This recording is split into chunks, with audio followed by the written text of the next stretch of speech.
in circa 800 esemplari dotati di un piccolo motore a 4 cilindri di 1496 cm3 con distribuzione monoalbero in testa e 3 valvole per cilindro. Tale vettura avrà come equipaggio Riccardo Cristina e Sabrina Baroni.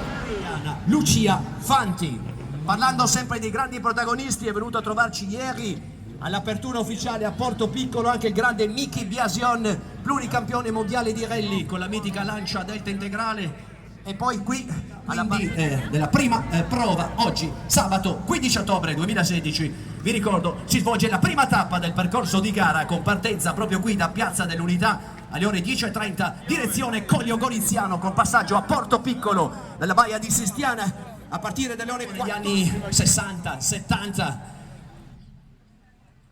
Dobbiamo ringraziare anche i commissari di gara e i cronometristi dell'ACI Sport, coordinati da Lucio De Mori, direttore di gara di numerose edizioni della Mille Miglia e presidente, ricordiamolo, dell'Automobile Club di Belluno. Trieste, che ha una grandissima tradizione nel mondo delle 4 ruote, ha dato tanti campioni, ricordiamo la Trieste Opicina per fare un esempio, ma tante altre gare. Ed eccolo qui il team con il presidente Riccardo Novacco, che ovviamente ringraziamo. La super fotografa non poteva mancare, insieme anche Maurizio De Marco, ricordiamo vincitore della Mille Miglia nel 2005, un grande appassionato, e il marketing manager Francesco Comotti, il Dream Team. Approfitto anche per ringraziarlo ovviamente.